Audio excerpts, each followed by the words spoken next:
Belum bunyi. Bismillah.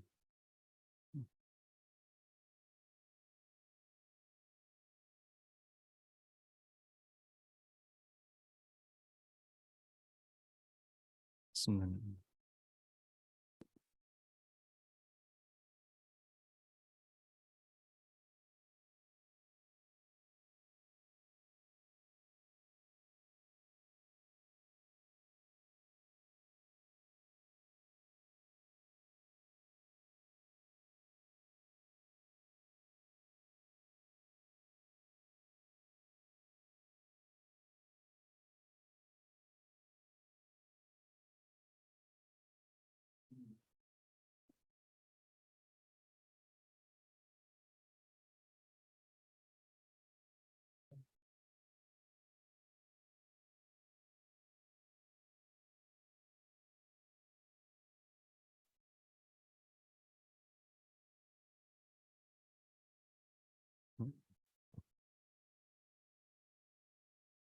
Boleh.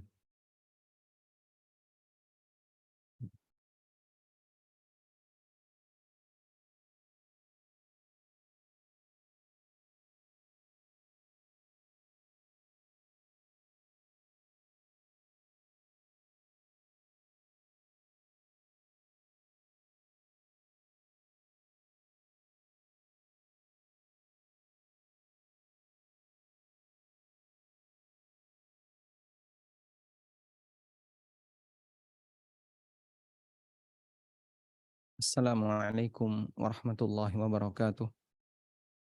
Alhamdulillahi rabbil alamin. Wassalatu wassalamu ala ashrafil mursalin. Nabiyyina wa maulana Muhammadin wa ala alihi wa sahbihi ajma'in. Wa ashhadu an la ilaha illallah wahdahu la syarikalah. Wa ashhadu anna Muhammadan abduhu wa rasuluh. Sallallahu alaihi wa ala alihi wa sahbihi. Wa man tabi'ahum bi ihsanin ila yaumiddin. Alhamdulillah, puji syukur kita haturkan kehadirat Allah Subhanahu wa taala di kesempatan waktu duha ini. Kembali kita bisa melanjutkan kajian rutin bersama Majelis Ta'lim Al-Hasanah. Dan insya Allah yang akan kita angkat adalah pembahasan seputar i'tikafnya wanita.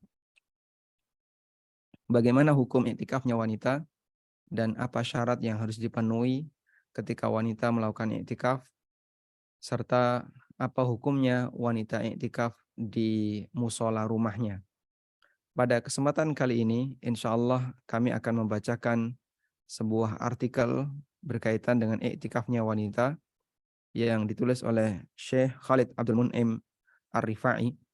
Beliau adalah mufti di Mauqi' Al-Alukah dan Mauqi' Tariqul Islam.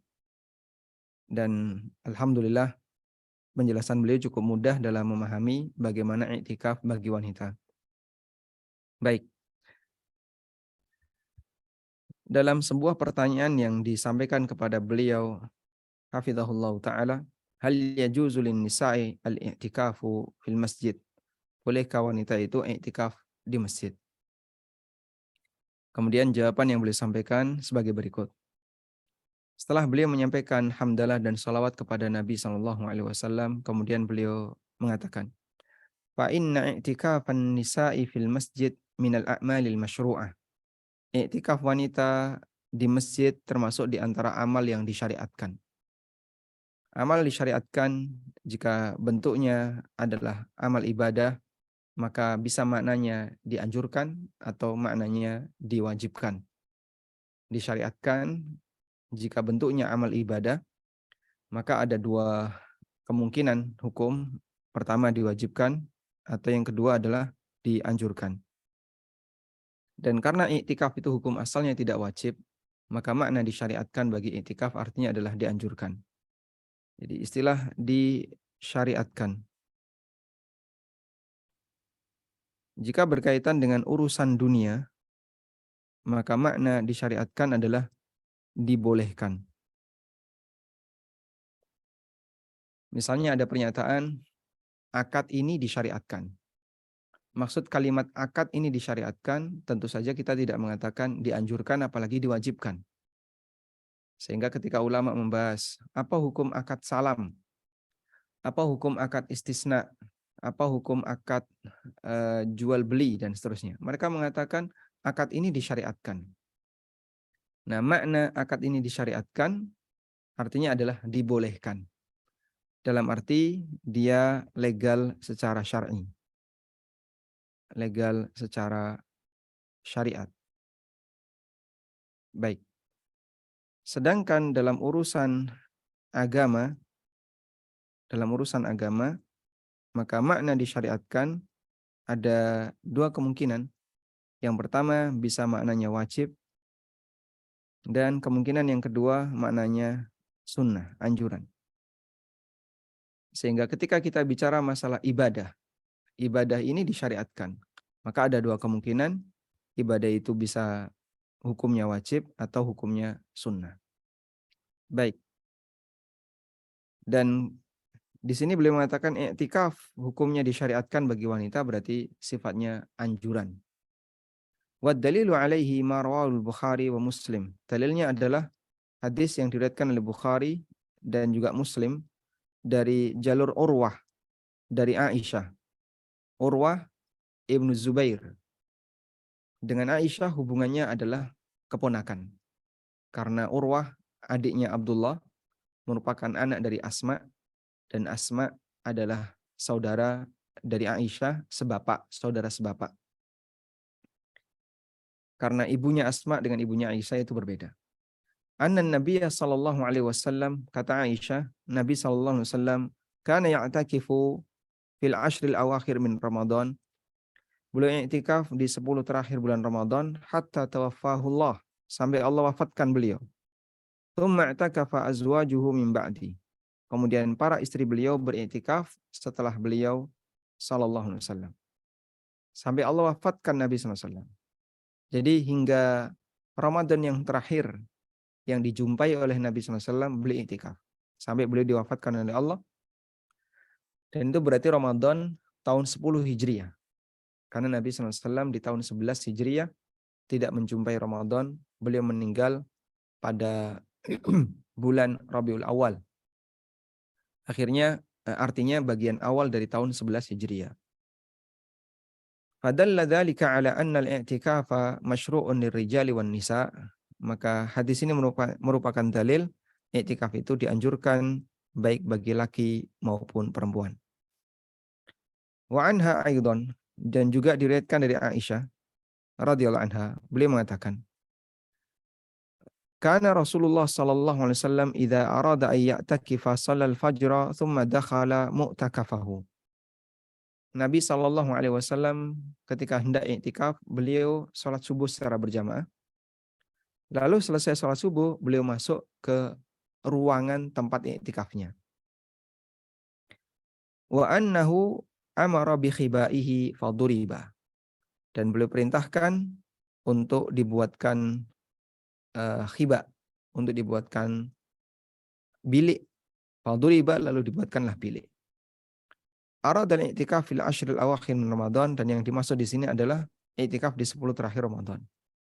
Fa amarat Zainabu bi khibaiha faduriba. Zainab pun ingin dibuatkan bilik, lalu dibuatkanlah bilik. Wa amara ghairuha min azwajin Nabi sallallahu alaihi wasallam bi khibaihi faduriba.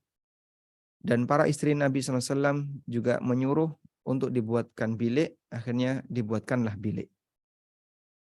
Falamma shalla Rasulullah sallallahu alaihi wasallam al-fajr, ketika Nabi sallallahu alaihi wasallam salat subuh, nadhara fa idzal akhbiyatu. Begitu beliau selesai salat, beliau melihat ke arah makmum, beliau lihat ada banyak akhbiyah, ada banyak bilik-bilik.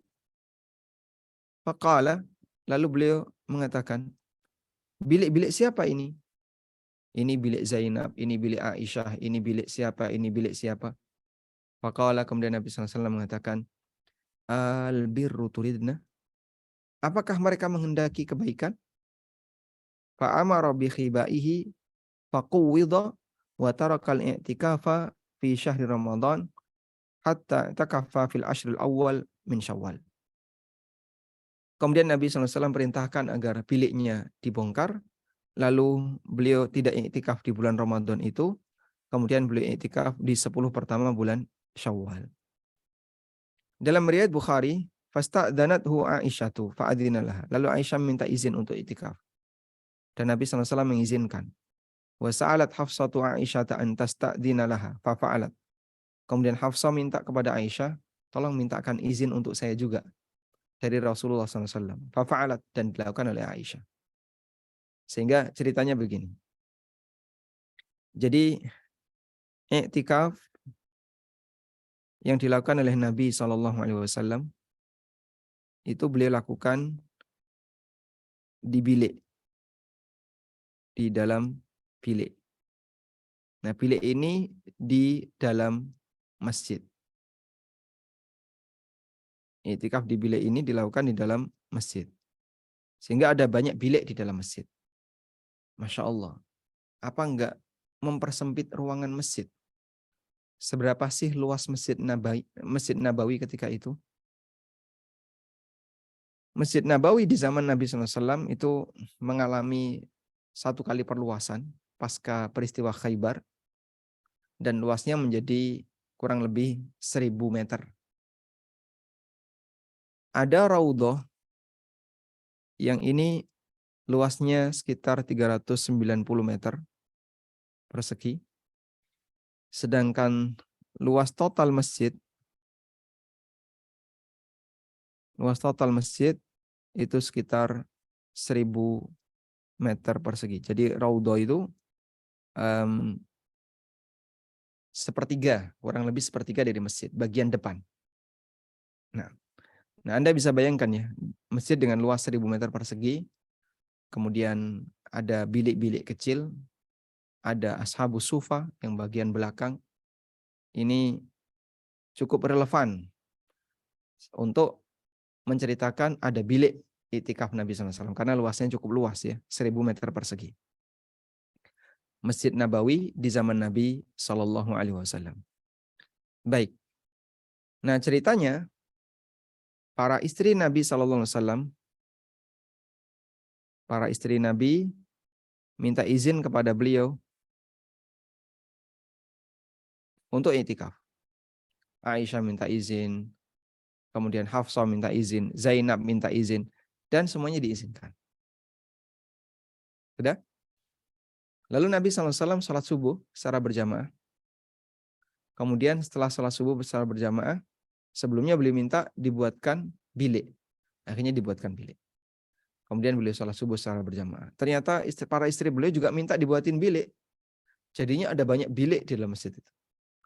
Begitu selesai salat beliau melihat, loh kok ada banyak bilik? Ini punya siapa? Punya Aisyah, punya Hafsah, punya Zainab, punya ibunya ini. Maka beliau katakan, al-birru aradna. Apakah mereka menghendaki kebaikan dengan melakukan semua ini? Akhirnya, al-birru turidna. Apakah mereka menghendaki kebaikan dengan semua ini? Fa'amara bi khibaihi faquwida wa tarakal i'tikafa fi syahri Ramadan. Kemudian beliau perintahkan agar bilik itu dibongkar, lalu beliau tidak jadi iktikaf. Baik. Sehingga dari peristiwa ini menunjukkan bahwasanya Nabi SAW mencabut izin iktikaf untuk istrinya. Nabi SAW mencabut izin iktikaf untuk istrinya. Baik, sekarang coba kita lihat. Qala An-Nawawi, kata An-Nawawi. Dalam hadis ini terdapat dalil sahnya iktikaf wanita. Karena Nabi SAW mengizinkan mereka untuk iktikaf. Wa innama mana'ahunna ba'da dzalika. Namun setelah itu beliau larang li'aridin, karena ada sebab yang lain. Wa fihi, dan di sini juga terdapat dalil anna lirrajuli, bahwasanya seorang suami diperbolehkan man azzaujatihi minal i'tikaf bighairi idnihi. Diperbolehkan melarang istrinya untuk i'tikaf tanpa izinnya. Wa bihi qala al ulama'u kaffah. Dan ini merupakan pendapat seluruh ulama. Ini merupakan pendapat seluruh ulama. Sehingga Anda bisa lihat di sini ya, bahwa seorang suami, ulama ijma menurut kata An-Nawawi, suami boleh melarang istrinya untuk iktikaf. Baik. Maka ada dua hukum yang perlu dibedakan. Ikut sholat jamaah. Ikut sholat jamaah di masjid.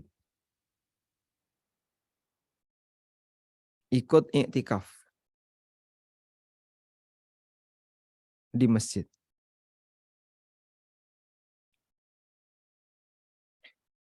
Suami dilarang melarang istrinya ikut sholat jamaah di masjid. Suami tidak boleh melarang. Sehingga kalau istrinya izin untuk ke masjid, sholat jamaah, maka suami tidak boleh melarangnya. Berdasarkan hadis yang sahih, Nabi SAW pernah bersabda, La tamna'u ima Allahi masajidallahi.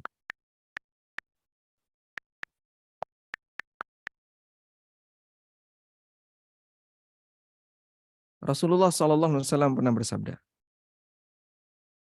La tamna'u ima Allahi masajidallah. Wa buyutuhunna khairun lahunna.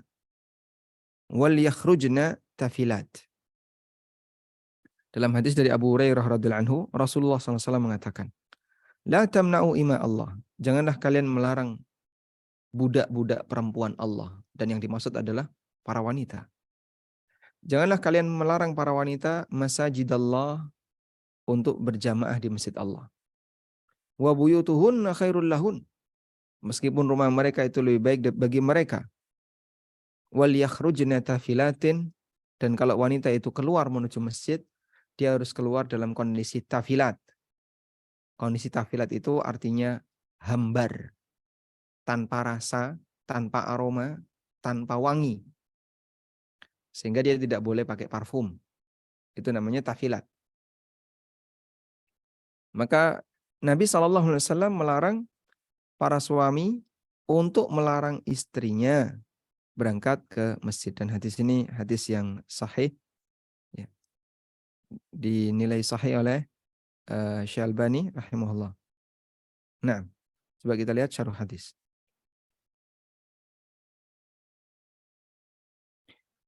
Disebutkan dalam penjelasannya bahwa wanita punya hukum khusus ketika mau menghadiri sholat 5 waktu. Dan tata cara khusus ketika keluar. Min haitsu al-hishmah waz-zinah was-sitr. Dia harus menjaga kehormatan, menjaga jangan sampai menampakkan perhiasan. Dia harus menutup diri, wal bu'du an mawatin asyubhat wa sadd dari al-fitnah. Dia harus menjauh dari potensi terjadinya fitnah. Dan dalam hadis ini Nabi SAW, Abdullah bin Umar mengabarkan bahwa ada seorang istri dari Umar radhiyallahu anhu, yaitu Atikah bintu Zaid bin Amr bin Nufail. Kanat tahduru salat as-subh.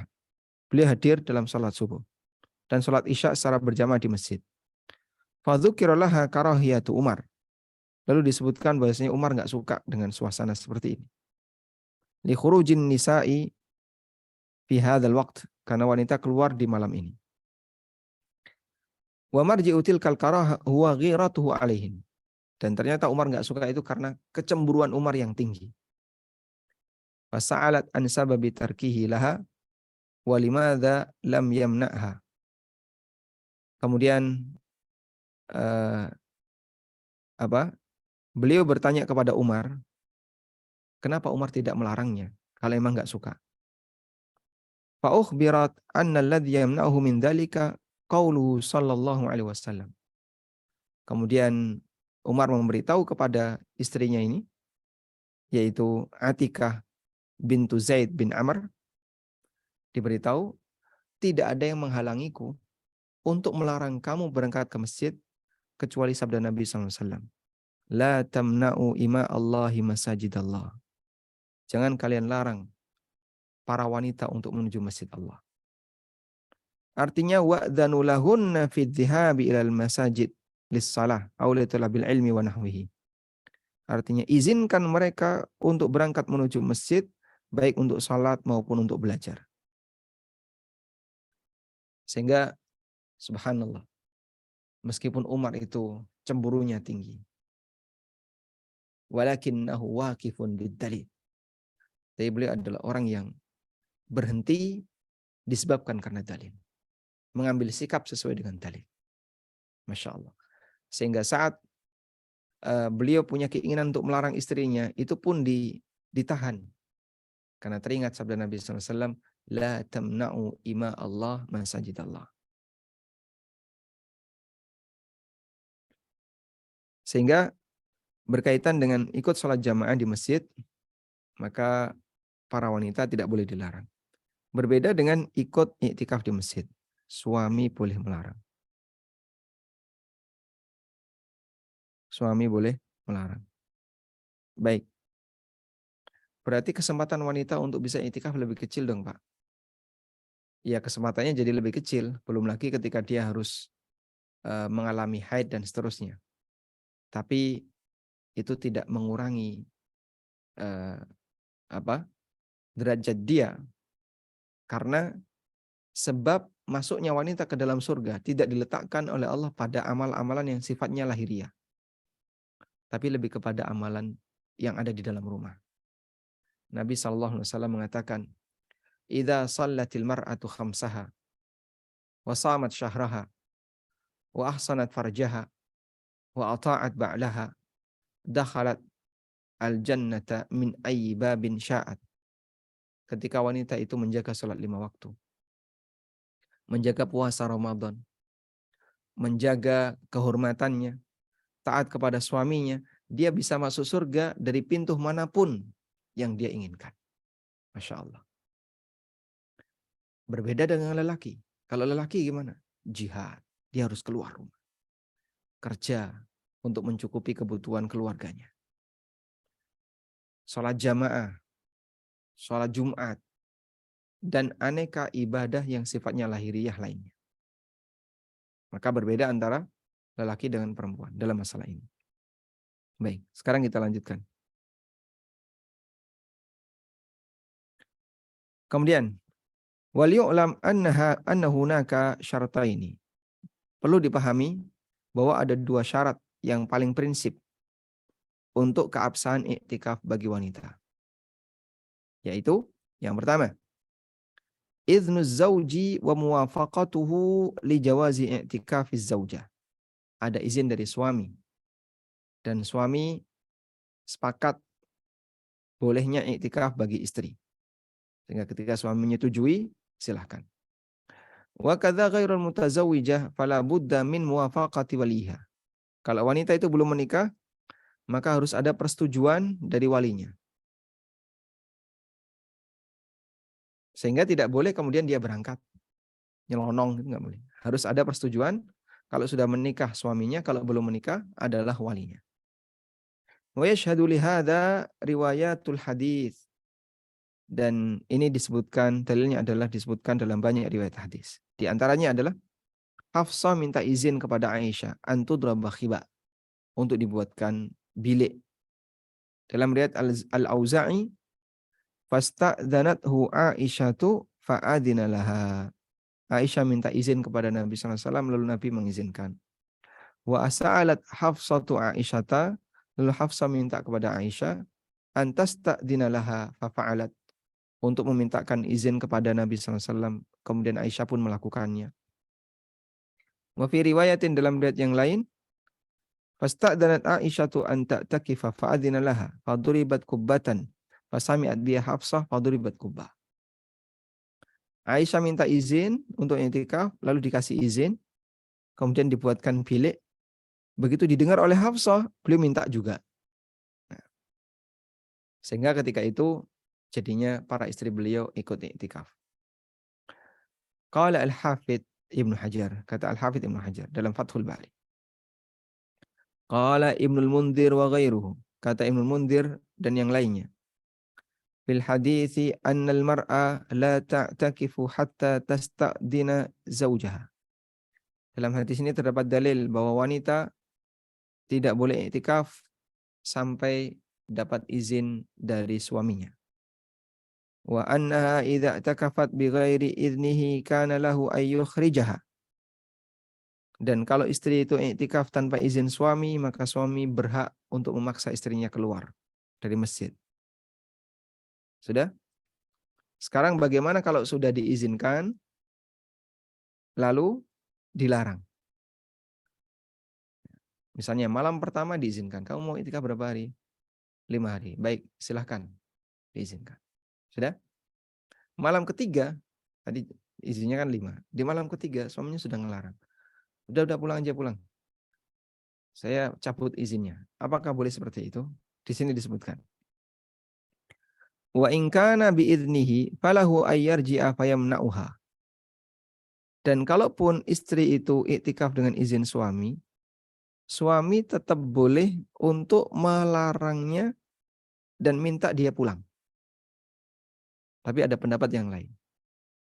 Wa an ahli ra'yi, namun menurut pendapat para ulama ahlur ra'yi. Ahlur ra'yi di sini maksudnya adalah para ulama Kufah, murid-muridnya Abu Hanifah. Idza adina laha az-zauj thumma mana'aha athima bidzalika wamtana'at. Kalau suami sudah mengizinkan istrinya untuk iktikaf, thumma mana'aha, kemudian setelah itu suami melarangnya, athima, maka suami berdosa. Athima bidzalika, maka suami berdosa. Wamtana'at, dan istri berhak untuk tidak menerima. Wa an Malikin laisa lahu dzalika. Dan dari keterangan Imam Malik beliau mengatakan laisa lahu dzalik. Suami enggak boleh seperti itu. Kalau sudah diizinkan ya biarkan. Tidak boleh kemudian di tengah-tengah di stop lalu disuruh pulang, enggak boleh. Wa hadzal hadits hujjatun alaihim. Lalu kata Al-Hafidz Ibnu Hajar, namun hadis di atas yaitu hadis Aisyah tadi ya. Aisyah Hafsah hujjatun alaihim, merupakan dalil yang menunjukkan lemahnya pendapat mereka, yaitu Ahlur Ra'yi dan pendapat Imam Malik. Kalau Ahlur Ra'yi mengatakan jika suami sudah mengizinkan lalu mencabut izinnya maka dia berdosa. Dan Imam Malik mengatakan suami nggak punya hak untuk mencabut izinnya. Maka kata Al-Hafidz Ibnu Hajar, hadis ini justru dalil yang menunjukkan lemahnya pendapat itu. Baik. Sehingga di sini kita punya kesimpulan iktikaf wanita harus dengan izin suami. Dan suami berhak mencabut izinnya.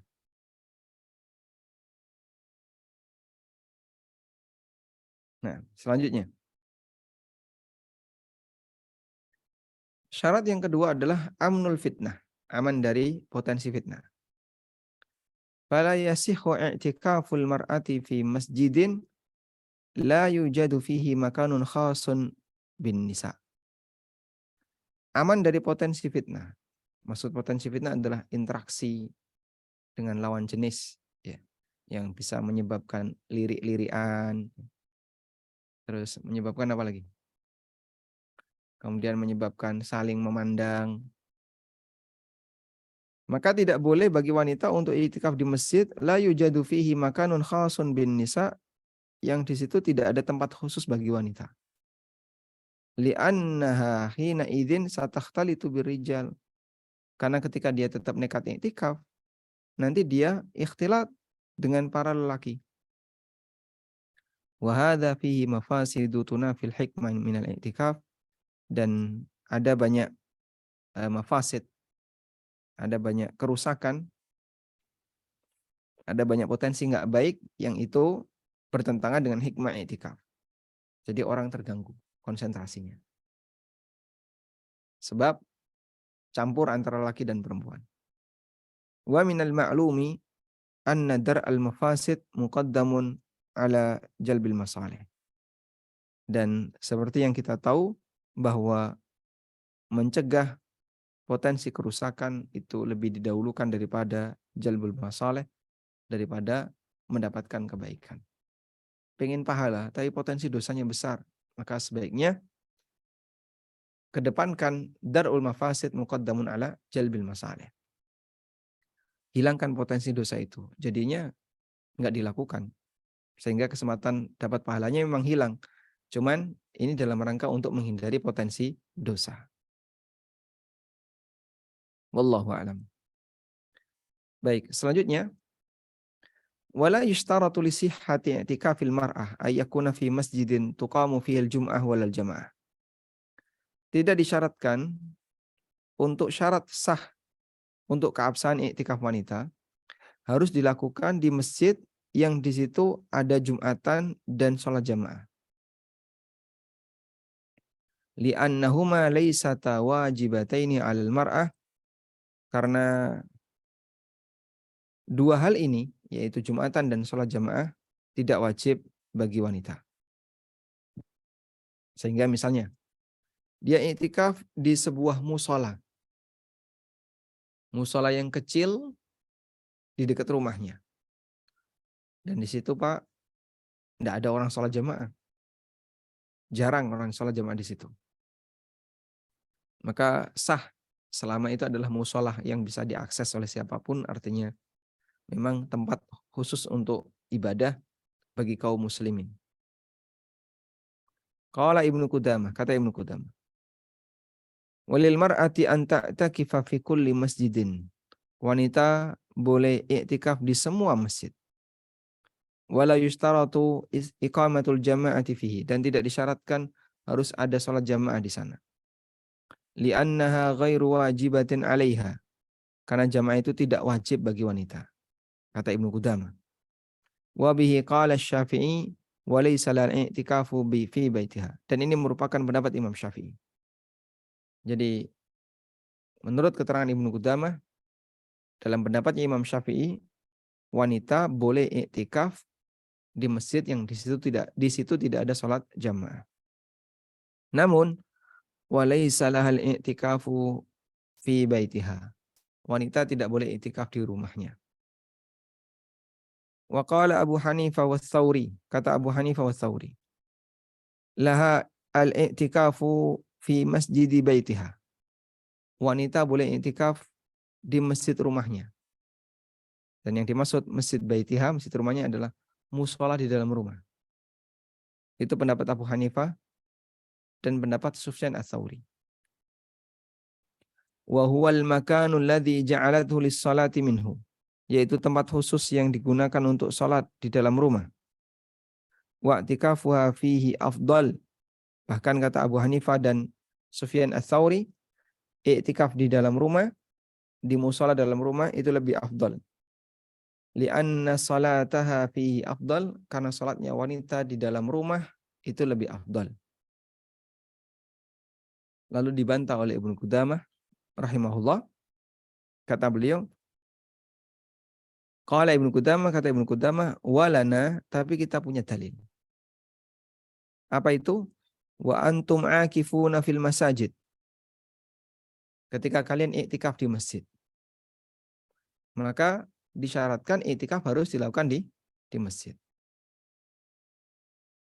Baik. Wal muradu bihi, dan yang dimaksud masjid di sini adalah al-mawadi'ul lati buniyat lis-salati fiha. Bahwasanya yang dimaksud masjid di sini adalah tempat yang memang dibangun dengan tujuan untuk kegiatan ibadah salat. Wa mawdi'u salatiha fi baitiha laisa bi masjidin. Sementara tempat salat dia di rumahnya itu bukan masjid.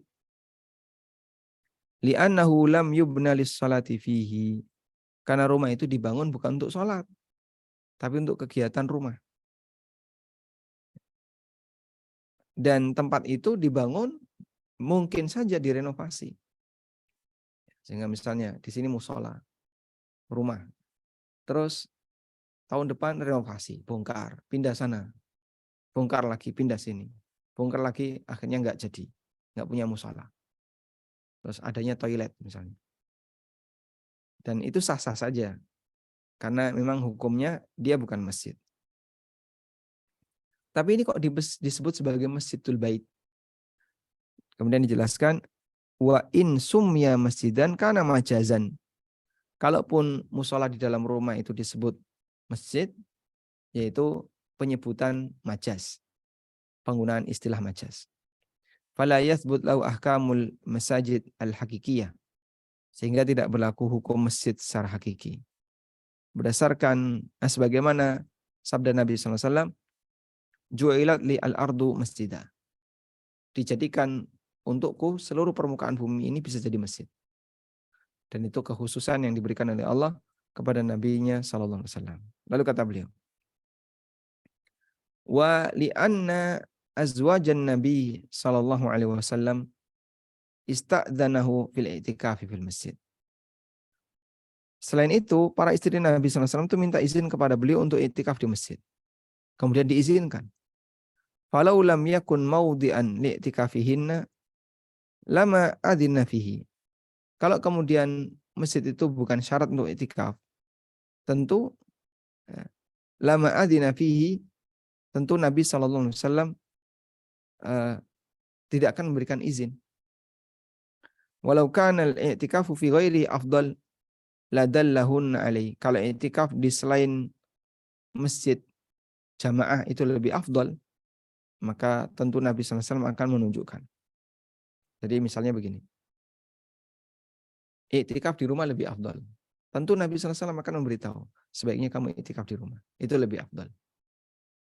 Ketika Nabi SAW tidak memberitahu itu, menunjukkan bahwa i'tikaf di rumah tidak ada. Wa nabbahahunna alaihi, juga beliau akan mengingatkan mereka, karena i'tikaf itu adalah ibadah yang disyaratkan untuk dilakukan di masjid bagi lelaki. Fa yustaratu fi haqqil mar'ah, maka demikian pula yang berlaku bagi wanita. Karena hukum asal apa yang berlaku bagi lelaki juga berlaku bagi wanita, kecuali kalau ada dalil yang memisahkan. Kat tawaf, seperti tawaf. Wanita tawaf apakah harus di Ka'bah, Pak? Ya harus. Boleh nggak di dalam rumah? Terus saya buat replika Ka'bah. Ya enggak sah sebagai tawaf. Wa haditsu Aisyah hujjatun lana lima dzakarna. Dan hadis Aisyah merupakan bukti kuat bagi kita sebagaimana yang tadi kita sebutkan. Wa inna ma kariya i'tikafahunna fi tilkal hal. Tapi Nabi sallallahu alaihi wasallam tidak suka dengan i'tikaf para istrinya ketika itu, haitsu kathurat abniyatuhunna. Karena ada banyak bangunan bilik buatan para istrinya. Lima ra'a min munasafitihinna fakarihahun minhunna. Karena Nabi SAW melihat munafasah dari istrinya, perlombaan dari istrinya itu serius. Dan beliau nggak suka dengan itu. Khasyata alaihinna min fasadi niyatihinna, karena khawatir nanti bisa menimbulkan kerusakan niat. Wa su'ul maqsidi bihi, dan buruknya tujuan ketika i'tikaf. Walidzalika qala, karena itulah Nabi SAW mengatakan, al-birru turidna. Apakah kalian menghendaki kebaikan? Mungkiran lidzalika, sebagai ungkapan untuk mengingkari hal itu. Ai lam taf'alna dzalika tabarruran. Jangan kau lakukan itu dengan niat berbuat baik. Karena itulah Nabi SAW tinggalkan i'tikaf. Lidzannihi annahunna yatanafasna fil kauni ma'ahu. Sehingga Nabi SAW tinggalkan i'tikaf. Karena beliau punya anggapan bahwa mereka akan tetap berlomba dalam amal saleh. Walau kana li ma'na alladhi dzakaruhu la amarahunna bil i'tikafi fi buyutihin. Ya. Tentu andaikan i'tikaf itu bisa dilakukan di rumah, tentu Nabi SAW akan perintahkan mereka untuk i'tikaf di rumah. Walam ya'dan lahunna fil masjid, dan beliau tidak akan memberikan izin di masjid. Jadi prinsipnya begini ya. Kalau i'tikaf boleh dilakukan di musola rumah, maka Aisyah nggak perlu minta izin. Karena kan nggak keluar. Bisa tetap i'tikaf tapi di dalam. Demikian pula istri beliau yang lain. Maka ketika dalam i'tikaf itu suami dimintai izin sampai pun dalam masalah yang sampai pun dalam hal detailnya ya, tentang membuat tenda atau bilik, maka itu salah satu dalil bahwa i'tikaf itu dilakukan di masjid dan bukan di musola rumah. Wallahu a'lam. Baik. Selanjutnya secara umum tata cara i'tikaf wanita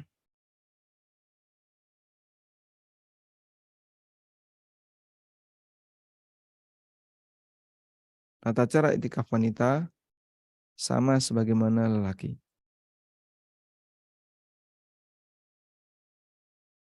Cara i'tikaf lelaki. Pada asalnya seperti ini. Sehingga apa yang dilakukan, Pak? Ya seperti lelaki i'tikaf itu ngapain?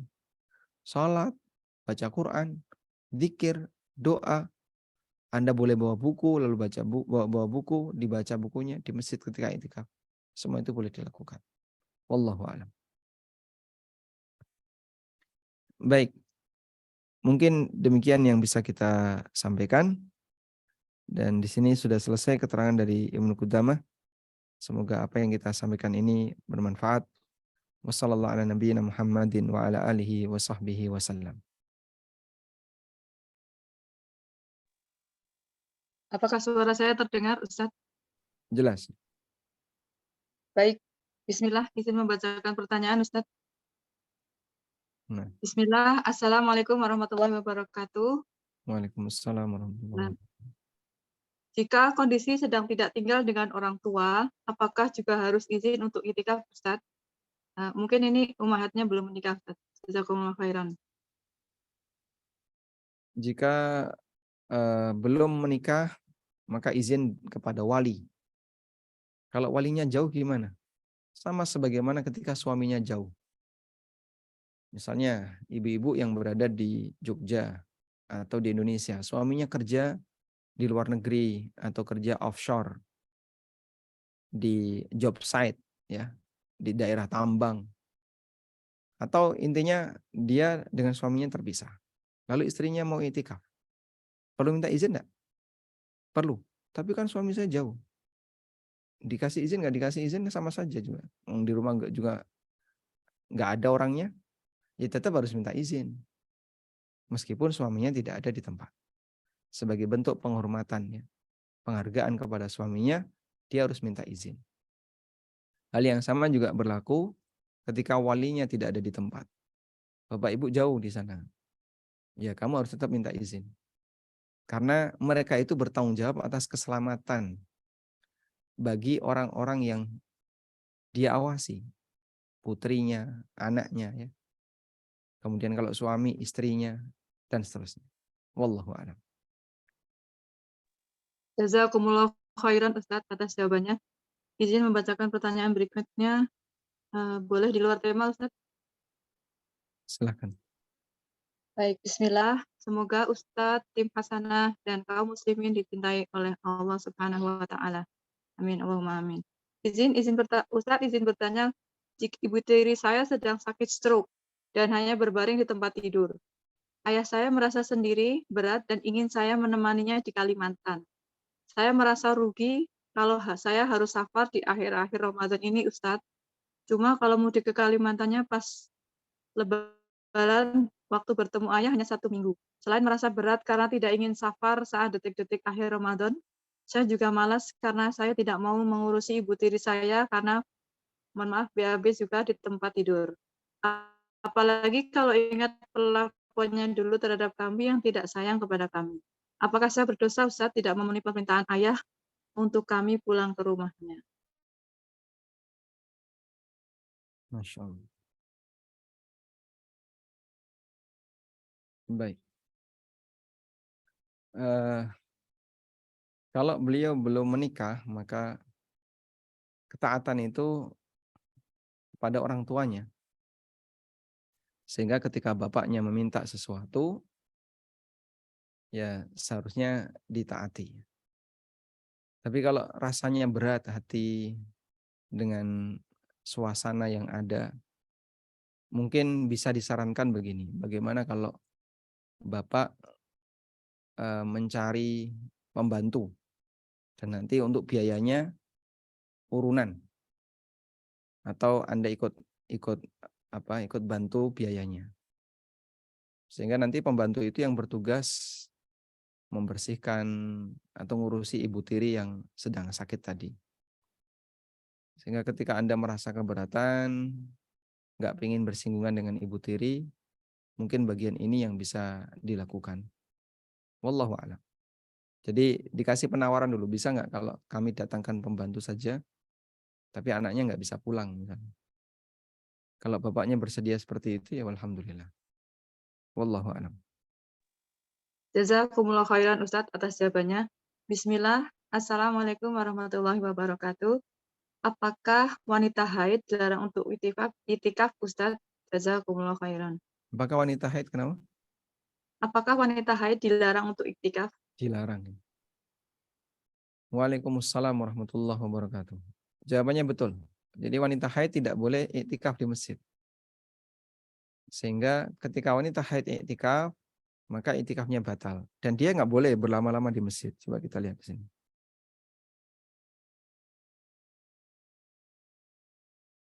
Apakah itu sampai ijma'?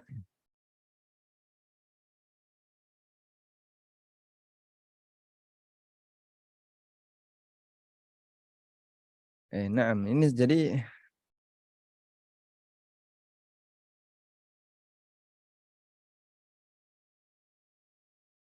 coba di sini ada keterangan ya.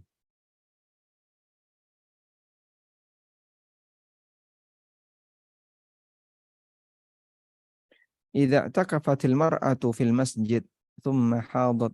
Coba saya bukakan ini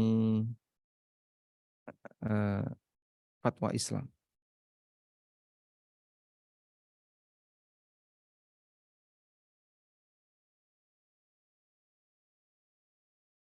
Apabila wanita itu iktikaf di masjid, kemudian dia haid, maka dia wajib untuk keluar dari masjid. Bittifaqi ahli ilmi, dengan sepakat ulama. Wala yabtul ma madha min i'tikafiha bil haid. Sementara apa yang sudah dia lakukan sebelum haid, i'tikaf yang sudah dia lakukan sebelum haid tidak batal. Inda jumhuril ulama, menurut jumhur ulama. Jadi misalnya dia i'tikaf 5 hari. Di hari yang kelima haid. Atau di hari yang keenam dia haid. Maka dia harus keluar. Nah sekarang dapat 5 hari kemarin gimana nasibnya? Sah menurut jumhur ulama. Kemudian di sini dinukil keterangan Imam Malik. Qala Imam Malik fil mar'ah. Imam Malik mengatakan berkaitan dengan wanita, idza kana annaha idza takafat thumma hadat fi i'tikafiha. Kalau dia i'tikaf kemudian dia haid ketika i'tikaf. Imam Malik mengatakan annaha tarji'u ila baitiha. Dia harus pulang. Fa idza tahurat raja ilal masjid. Kalau dia sudah suci, boleh balik lagi ke masjid. Ayya sa'atin tahurat, di waktu kapanpun dia suci. Tsumma tabni ala ma madha min i'tikafiha. Kemudian dia bisa melanjutkan i'tikaf yang kemarin sempat terputus. Wallahu a'lam. Jadi wanita yang sedang haid tidak boleh untuk i'tikaf. Nah, baik. Jazakumullah khairan Ustadz. Izin membacakan pertanyaan berikutnya. Ahsanallahu ilaikum Ustadz. Afwan Ustadz, bagaimana hukum berhubungan intim di 10 malam terakhir Ramadan? Apakah istri boleh menolak dengan alasan ingin mengikuti sunnah Rasul yang tidak berhubungan di 10 malam terakhir Ramadan? Jazakumullah khairan. Baik. Sebenarnya di ini saya tambahkan ya. Coba. Munculnya haid atau nifas bagi wanita yang i'tikaf mengharamkan dia untuk tinggal di dalam masjid, sehingga i'tikafnya harus putus muaqqatan sementara waktu, wala yabtul wala yubtiluh, tapi tidak membatalkannya. Fa idza tahurat, ketika dia suci, maka dia harus kembali ke masjid alladzi kanat ta'takifu fihi, yang menjadi tempat iktikaf dia semula. Wa tabni ala ma madha min i'tikafiha, dan dia bisa melanjutkan iktikafnya sebelumnya. Ini merupakan pendapat jumhur ulama, Malikiyah, Syafi'iyah, Hanabilah. Wa hukiya al-ijma' ala tahrimi muqtiha fil masjid. Dan bahkan ada nukilan ijma' di mana wanita haram untuk menetap iktikaf di masjid. Ibnu Qudamah mengatakan, qala Ibnu Qudamah, amma khurujuha minal masjid fala khilafa fihi li'anna al-haidha hadathun yamna'ul lubsa fil masjid fa huwa kal janabati wa akadu minhu. Adapun wanita keluar dari masjid karena haid, tidak ada perbedaan pendapat dari para ulama tentang hal ini, karena haid merupakan hadas yang menghalangi seorang untuk tinggal di dalam masjid, sebagaimana junub, bahkan lebih parah dibandingkan junub, karena nggak bisa dihilangkan. Wanita haid mandi tapi haidnya belum putus, ya tetap aja hadas besar. Wallahu a'lam. Baik. Selanjutnya mengenai hubungan badan di 10 terakhir Ramadan. Jawabannya tidak dilarang. Allah Subhanahu wa taala mengatakan, "Uhilla lakum lailatas siyamir rafatsu ila nisaikum." Dihalalkan bagi kalian di malam as-siyam, ar-rafath. Uhilla lakum lailatas siyamir rafatsu ila nisaikum. Dihalalkan bagi kalian di malam siam untuk melakukan hubungan badan dengan istri kalian. Hunna libasul lakum wa antum libasul lahun. Dan kalimat lailatus siyam adalah lailatul Ramadan. Sehingga sepanjang bulan itu boleh di malam harinya. Nah, kalau kemudian itu boleh, berarti seorang suami boleh melakukannya. Apakah istrinya berhak untuk menolak? Jawabannya tidak berhak. Kenapa? Karena istri punya kewajiban untuk memenuhi panggilan suami dalam masalah ini. Bahkan ada ancaman jika wanita itu menolak berdasarkan hadis tentang malaikat yang melaknat apabila istrinya diajak hubungan tapi tidak mau. Sebagaimana disebutkan dalam hadis riwayat Bukhari. Idza da'a ar-rajulu imra'atahu ila firashihi. Ketika seorang lelaki mengajak istrinya untuk hubungan, fa'abat, tapi istrinya menolak, fabata ghadbana 'alaiha. Akhirnya suaminya emosi. La'anat hal malaikatu hatta tusbih. Maka dia dilaknat oleh malaikat sampai subuh. Dilaknat oleh malaikat sampai subuh. Waktu hadis ini dibacakan, ada ibu-ibu ya yang komentar. Itu malaikat kok ngurusi rumah tangga orang lain apa? Masya Allah. Malaikat kok ikut ngurusi rumah tangga orang lain? Lah yang nyuruh malaikat siapa? Ya penciptanya malaikat, Rabbnya malaikat. Berarti ini adalah atas perintah Allah Ta'ala. Betul. Maka malaikat ini mendoakan laknat karena diperintahkan oleh Allah Subhanahu wa taala. Sebab malaikat tidak mungkin melakukan aktivitas tanpa izin dari Allah Subhanahu wa taala. Dan hadisnya riwayat Bukhari Muslim. Karena itu Anda di sini punya dua pertimbangan. Mengamalkan sunnah ataukah melakukan dosa besar. Mengamalkan sunnah dengan tidak mau hubungan badan, dengan dalih mengamalkan sunnah, atau dia akan melanggar dosa besar. Nah, kita punya kaidah dar'ul mafasid muqaddamun ala jalbil masalih. Menghindari potensi dosa lebih didahulukan daripada melakukan kemaslahatan. Baik, sehingga dalam hal ini istri tetap wajib untuk memenuhi ajakan suaminya. Wallahu a'lam. Jazakumullah khairan Ustadz atas jawabannya. Assalamualaikum warahmatullahi wabarakatuh. Akhwat izin bertanya, dimulai pukul berapa hingga pukul berapa waktu iktikaf dilaksanakan? Kemudian apa yang membatalkan iktikaf pada saat berlangsung? Apakah jika hanya sholat malam 1-2 jam termasuk iktikaf? Dan syarat mendapatkan Lailatul Qadar harus iktikaf Ustadz. Jazakumullah khairan.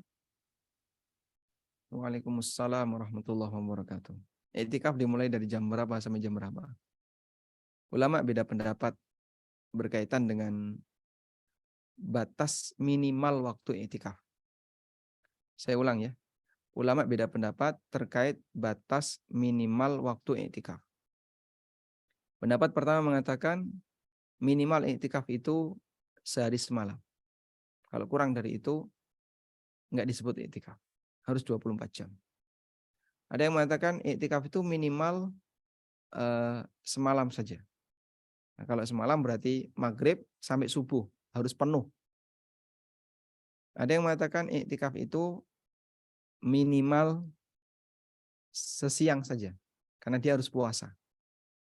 Sehingga kalau dia nggak puasa, maka nggak bisa iktikaf.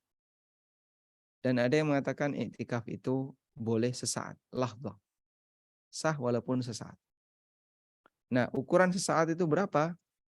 Ukuran sesaat adalah rentang waktu tertentu di mana orang dianggap tinggal di masjid.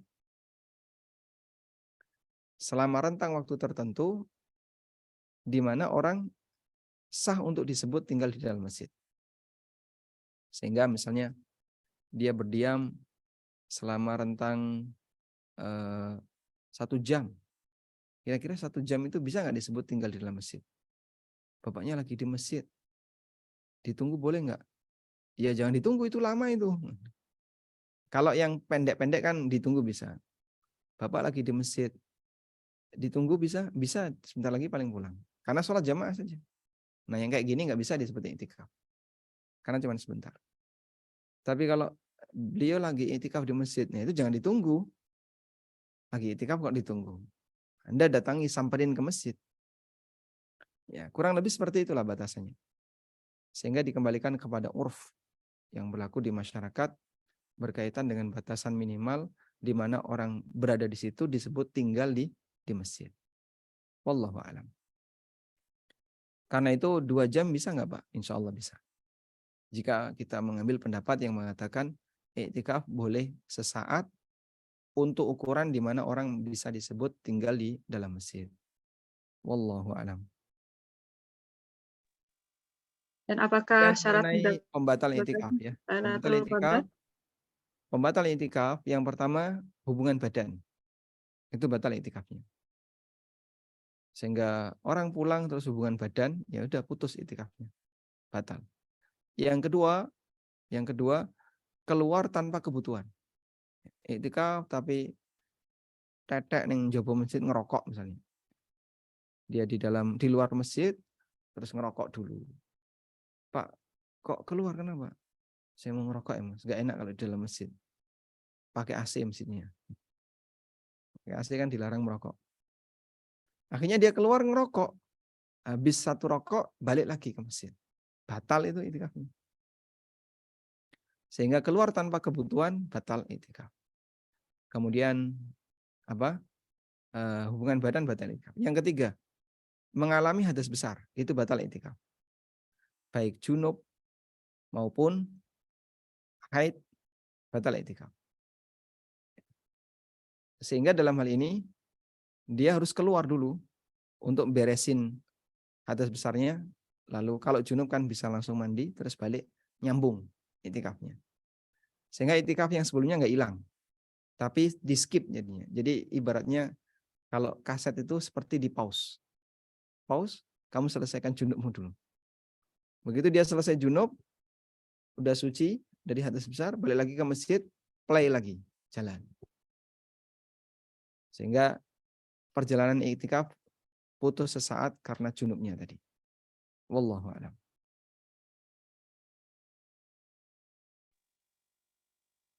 Pertanyaan tentang apakah syarat mendapatkan Lailatul Qadar harus itikaf, Ustaz? Syarat untuk mendapatkan Lailatul Qadar tidak harus i'tikaf. Dan ada perkataan yang disampaikan oleh Imam Syafi'i rahimahullah berkaitan dengan seperti apa sih orang yang disebut dapat Lailatul Qadar minimalis itu. Wa rawa Malikun fil Muwatta' an Ibnul Musayyib. Imam Malik meriwayatkan dalam kitabnya Al-Muwatta' dari Ibnul Musayyib. Man syahida Lailatul Qadri yakni fi jama'atin faqad akhadha bihadzin minha. Barang siapa yang ikut satu sholat jamaah ketika Lailatul Qadar, maka dia sudah mendapatkan bagian dari Lailatul Qadar meskipun hanya satu sholat jamaah. Kemudian kata Imam Syafi'i, man syahidal isya was subha Lailatul Qadari faqad akhadha bihadhihi minha. Kalau ada orang yang ikut sholat isya dan sholat subuh ketika Lailatul Qadar, maka dia dapat sebagian dari Lailatul Qadar. Baik. Sehingga pemahaman yang dimiliki oleh para ulama, ibadah apapun yang dilakukan oleh seorang muslim ketika Lailatul Qadar itu lebih baik daripada 1000 bulan untuk ibadah yang sama. Lebih baik daripada 1000 bulan untuk ibadah yang sama tanpa Lailatul Qadar. Di 1000 bulan tadi. Baik. Karena itu kalau misalnya ada orang yang malas ya, lalu dia sholat isya jamaah, setelah itu dia tidur, kemudian bangun sebelum subuh, terus sahur, terus subuhan, itu sudah bisa disebut dapat Lailatul Qadar meskipun hanya sedikit sekali karena dia hanya mengerjakan sholat isya saja. Wallahu a'lam. Jazakumullah khairan, Ustaz, atas jawabannya. Bismillah, izin bertanya. Barakallahu fiik, Ustaz. Apakah tidak ada lagi qiyamul lail selain sholat tarawih, Ustaz? Soalnya ada yang bilang bahwa tidak ada sholat malam setelah sholat tarawih. Apakah masih boleh sholat malam lainnya, misal sholat tahajud? Jazakumullah khairan, Ustaz. Kami sarankan coba Anda lihat di video di ANB Channel, judulnya Tahajud setelah Tarawih atau Tahajud setelah Witir. Di situ kami jelaskan bahwa Nabi SAW pernah sholat setelah sholat witir. Sehingga tidak ada larangan untuk sholat setelah sholat witir. Maka witir itu bukan ujung akhir dari sholat malam. Bukan pembatas dari sholat malam.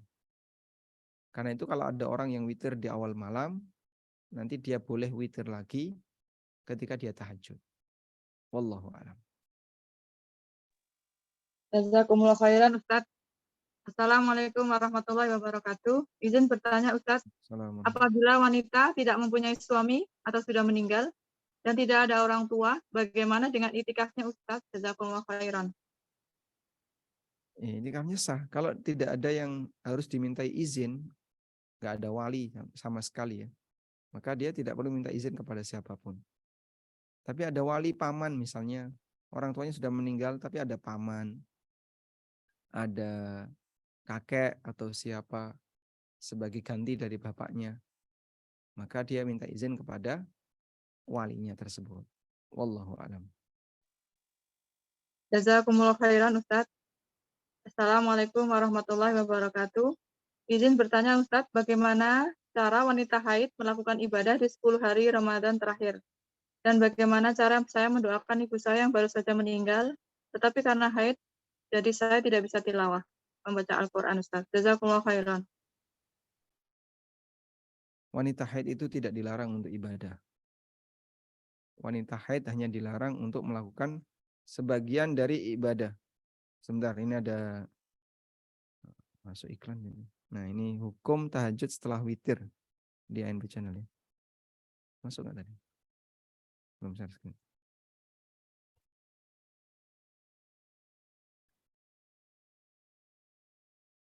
Nanti Anda bisa ikuti video ini ya.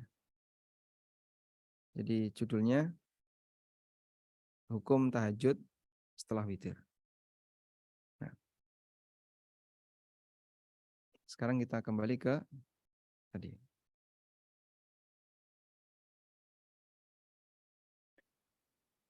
ketika wanita dalam kondisi haid. Wanita haid. Wanita haid tidak dilarang ibadah. Ini prinsip. Tapi dilarang melakukan sebagian ibadah. Seperti nggak boleh sholat, kemudian puasa, terus apa lagi? Baca Quran. Nah, ibadah-ibadah yang lain gimana, Pak? Ya boleh. Hanya ibadah-ibadah tertentu yang tidak diperbolehkan. Wallahu a'lam.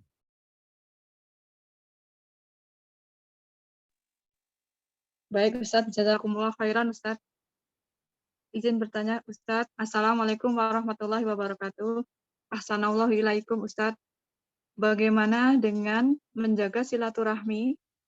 Yaitu salah satunya untuk kami perantau dengan mengikuti terah atau bani yang diselenggarakan setahun sekali setiap Syawal Ustadz. Tapi di situ ada ikhtilat laki-laki dan perempuan dan terkadang ada musik. Apakah kami boleh hadir di situ Ustadz? Jazakumullah khairan.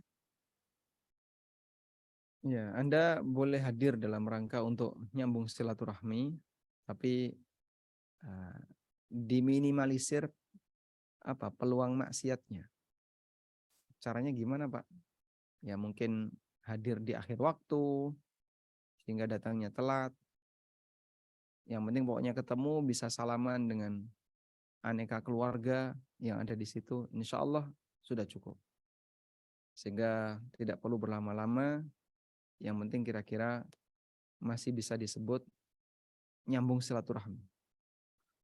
Kira-kira dengan cara itu Anda tidak meninggalkan tugas sebagai bagian dari unsur keluarga dan tetap bisa berusaha untuk menghindari potensi maksiat yang ada di sana. Wallahu a'lam. Jazakumullah khairan Ustadz atas jawabannya. Assalamualaikum warahmatullahi wabarakatuh Ustadz. Apakah ketika suami ridho atas semua aktivitas istri yang harus mendapat izin suami tersebut bebas total dari hukum, walaupun nanti semua kewajiban istri di rumah tangga dikerjakan oleh suaminya. Padahal waktu suami sebenarnya full untuk mencari nafkah. Jazakumullah khairan Ustadz. Maksudnya gimana? Enggak, suami ridho apa tadi? Terhadap aktivitas istri yang harus mendapat izin suaminya, Ustaz. Mungkin maksudnya bekerja, Ustaz. Suami ridho terhadap aktivitas istri yang harus mendapatkan izin suaminya.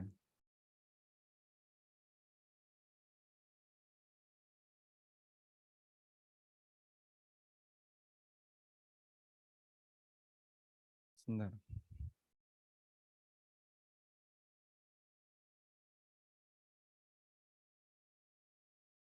Bebas total dari hukum itu maksudnya. Pertanyaannya seperti itu, Ustaz. Apakah terbebas total dari hukum, walaupun nanti semua kewajiban istri di rumah tangga dikerjakan suaminya? Wallahu a'lam, tidak paham. Mendapatkan izin bebas. Jazakumullah khairan, Ustaz. Izin membacakan pertanyaan berikutnya, Ustaz. Siap.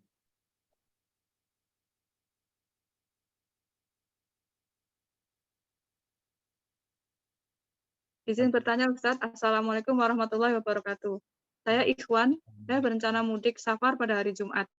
Apakah ada rukhsah untuk Jumatan saya, Ustaz? Jazakumullah khairan.